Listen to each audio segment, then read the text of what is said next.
Centro de Bachillerato Tecnológico Industrial y de Servicios número 103 Francisco Javier Mina. Actores de la cadena logística. Quinto AVL. Integrantes del equipo número 3. Delgado Gamboa, Diego Alonso. Aaron Navarro, Alexis Yamil. Hernández, Sonia Alejandra. Matalugo, Federico Samuel. Sánchez González, Yara Vianney. Valadez Rojas, Perla Quetzali.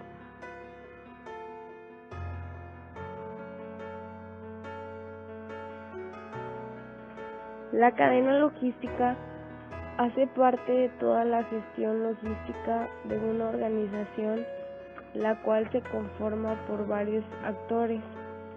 La función de estos actores es coordinar la fabricación y distribución de un producto para que éste llegue a su destino y de esa forma pueda satisfacer al consumidor final.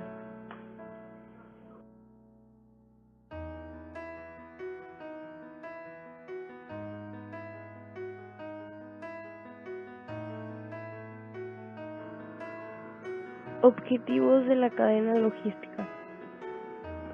Existen 5 objetivos de la cadena logística, los cuales son preparación, unitarización, manipuleo, almacenamiento y por último el transporte.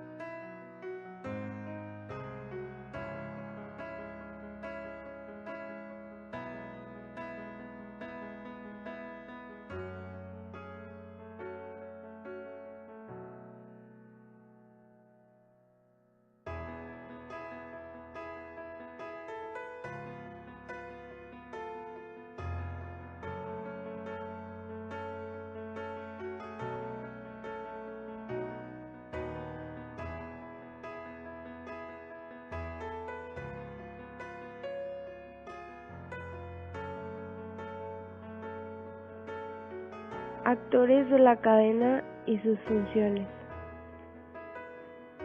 Según la propiedad de mercancías, el importador, el exportador, el consignatario o el destinatario. Según el transporte, el armador, el agente naviero, agente marítimo, compañías aéreas, empresas de transporte terrestre, empresas de transporte lacustre o fluvial. Según la carga y descarga de la mercancía, la autoridad portuaria,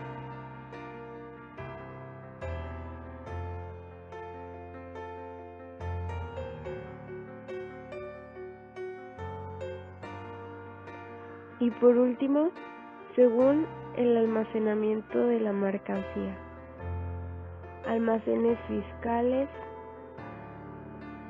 terminales de almacenamiento, los depósitos simples y los almacenes aduaneros autorizados.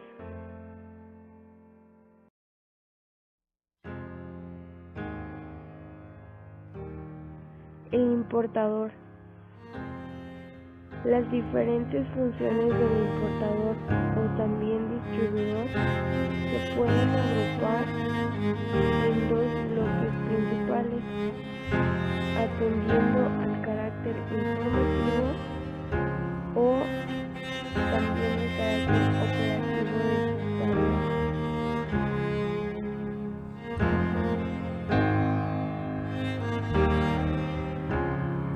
Operador logístico. Servicios de almacenaje. Servicios de mayor valor añadido con menores niveles de stock. Los servicios de transporte. Son los servicios con mejores plazos de entrega y más rápido y más acceso a la información. Servicios complementarios. Estos son los beneficiados en el valor,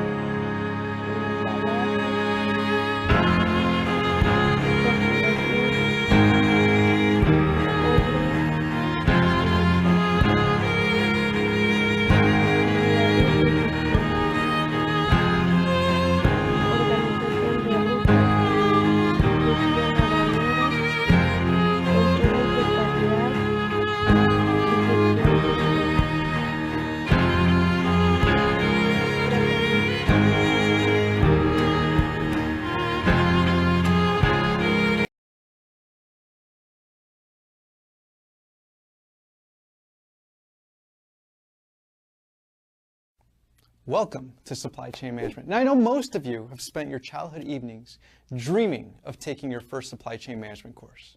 But for those handful of you who might not know what supply chain management is, let me provide you a brief explanation.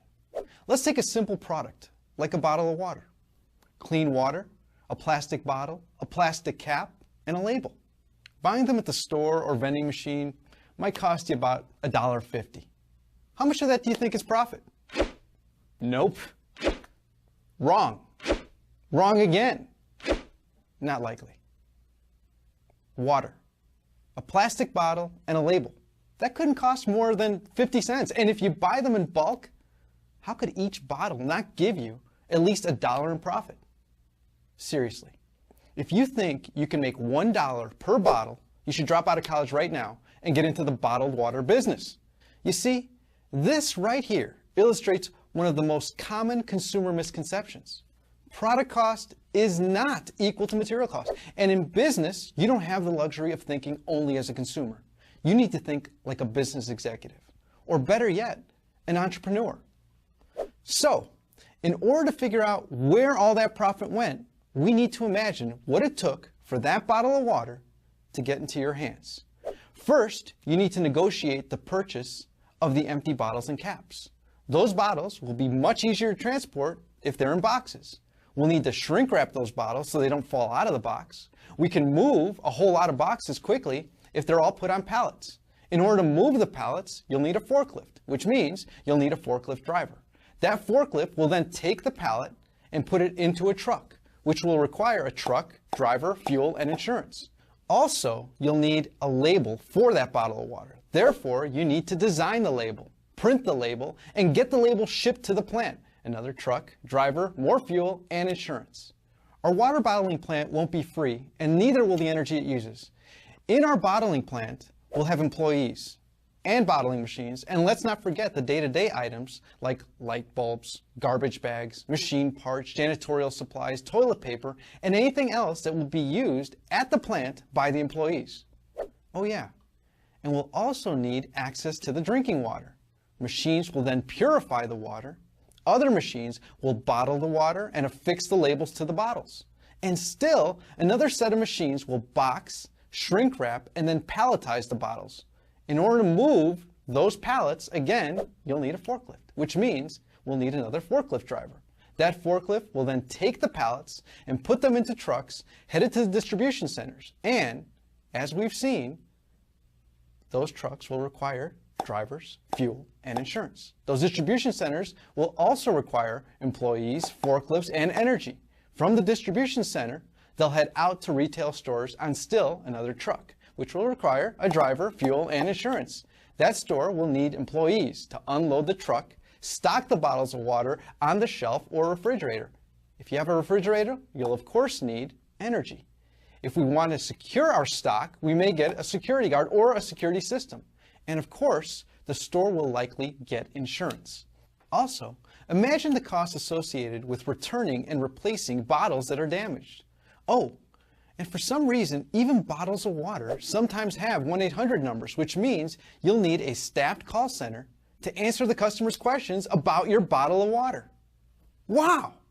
All those materials, boxes, people, machines, buildings, energy, fuel, and vehicles, they cost money.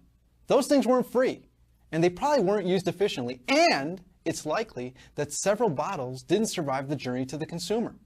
Oh, and by the way, the employees at the water company, you know, the ones that work in finance, accounting, marketing, human resources, and IT, they want a paycheck too. So, through that simple example of a super simple product, we're beginning to see that companies face challenges when they buy things, make things, move things, sell things, and service things, which includes repair and maintenance. Oh, and let's not forget, companies need to do all of these things using sustainable materials, energy, and methods. Guess whose job it is to make sure that all these things happen flawlessly, with minimal effort, and of course at minimal cost? You guessed it, supply chain managers. The supply chain manager needs to be able to do all of these things. They need to give the customer the product they want, when they want it, as often as they want it, for a reasonable price, while still managing to make a profit. This requires world-class skills and knowledge in the study of supply chain management. There's that scary term again, supply chain management. Let me try to make it friendlier by shuffling around the words. There you go. The management of the chain of supplies. For some reason, that just seems a whole lot easier to understand, doesn't it? But it also helps us understand the complex nature of supply chain management. I mean, the management of the chain of supplies. Now let's think of other products and what their supply chains might encompass. Hamburgers, sweaters, coffee, tables, cars, and airplanes? Now I know many of you are saying, but I live in a service economy. I won't be manufacturing anything. Wrong again. As of 2008, the U.S. was still the #1 exporter of manufactured goods. Okay, maybe not for long. So let's talk about service economy supply chains. Let's think of something you're probably familiar with, the hotel industry. What do hotels manufacture? Lodging experiences, dining experiences, spa experiences, which altogether make up vacation and conference experiences. In order to do all of these things effectively and efficiently, what's required? Hotels need to buy things like beds, furniture, televisions, cable, food, soaps, towels. They also make things, or in this case, manufacture services, like housekeeping, meals, massages, and special events. Hotels also move things, like transporting clean towels and food to and from the rooms, as well as transporting guests and their luggage to and from the airport. They even sell things, like in-room movies, internet services, and tickets to events. And finally, they also provide services, such as making reservations, organizing events, making wake-up calls, and even cleaning and pressing clothes. Once again, we see that the fundamental skills learned in supply chain management can be used to manufacture service experiences as much as they aid in manufacturing products. Well, I hope that this has given you an idea of what supply chain management is all about. You see, this is the reason why little kids all around the world want to be supply chain managers. They want to take part in manufacturing the best products and services on earth. So again, welcome to supply chain management, where all of your childhood supply chain dreams are about to come true.